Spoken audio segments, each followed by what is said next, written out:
The Great Vocho by Terry Lloyd. Years ago, I owned a '67 Volkswagen Beetle.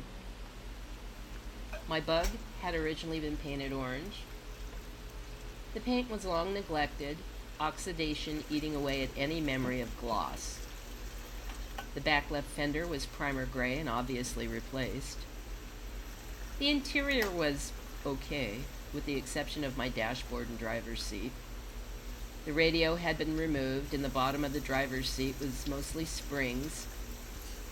I had a small pillow to sit on underneath a faux fur seat cover. It was barely legal to drive. I had a misplaced hope of restoring it to a former glory. That never happened. I drove the Bug 4 days a week from Highland Park to Granada Hills for work. It was roughly 30 miles.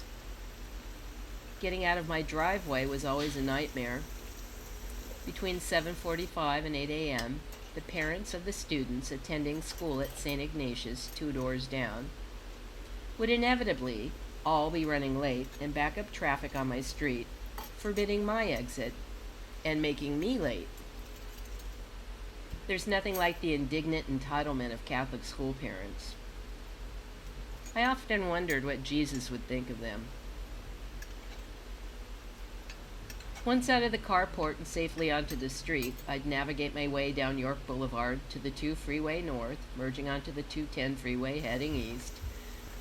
I'd then sputter my way to the 118 north and finally get off at Balboa Boulevard. During commute times, the 210 was akin to the Autobahn, the average speed being about 80 miles per hour. Since the Bug vibrated at speeds above 70, I stayed in the far right-hand lane, cruising at 60, which, by the way, was the fucking speed limit.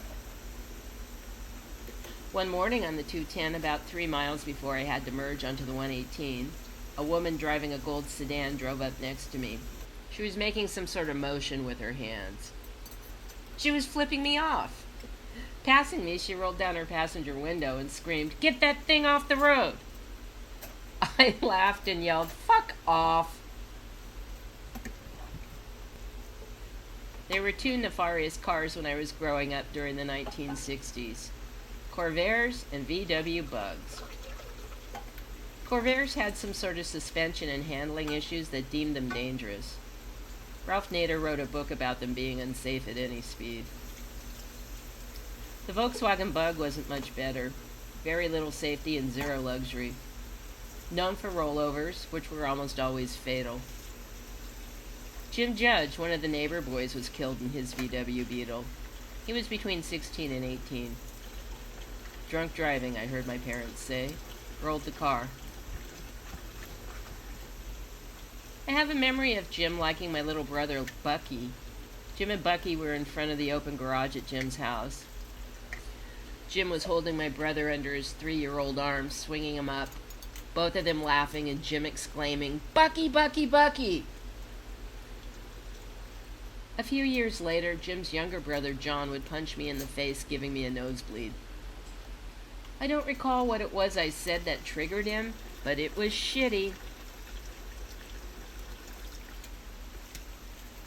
Buddhism has held my interest for a long time, specifically the Mahayana branch, otherwise known as the Great Vocho. It seems to shake hands with another favorite philosophy of mine, anarchism. I'm not didactic about my interest in any philosophical vehicle, preferring to embrace the spirit of each. Dogma gets me down. Once a decade, I do a self-portrait. In 2004, I was reading a lot of Buddhist texts, and I was driving that little orange Bug all over Hell's Half Acre. Add a little anarchism, and the people's car becomes a symbol for something else altogether. Like social and economic class, and how those deemed to lower castes are never allowed comfort and safety, giving away their labor and lives for wages over actual value. Affordable means inexpensive, which equates to cheap, and cheap means cutting corners. Did you want seatbelts with that? It seems to me that historically, those who have been given so little materially and socially tend to have a deeper connection to real things, spiritual and philosophical.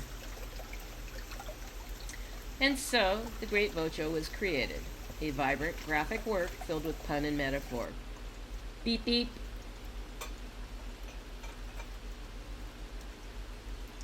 During Christmas 2003, I drove into Pasadena to shop at the Trader Joe's on Lake Street. It was a larger store with more product and better parking. Trader Joe's parking lots are notorious for being a clusterfuck.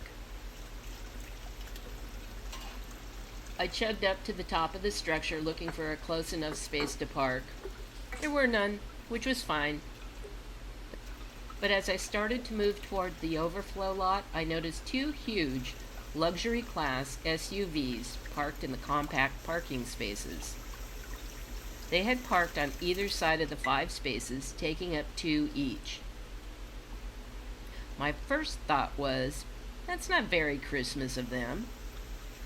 My second thought was, fuck it and fuck them. I can fit in that space. So I pulled in.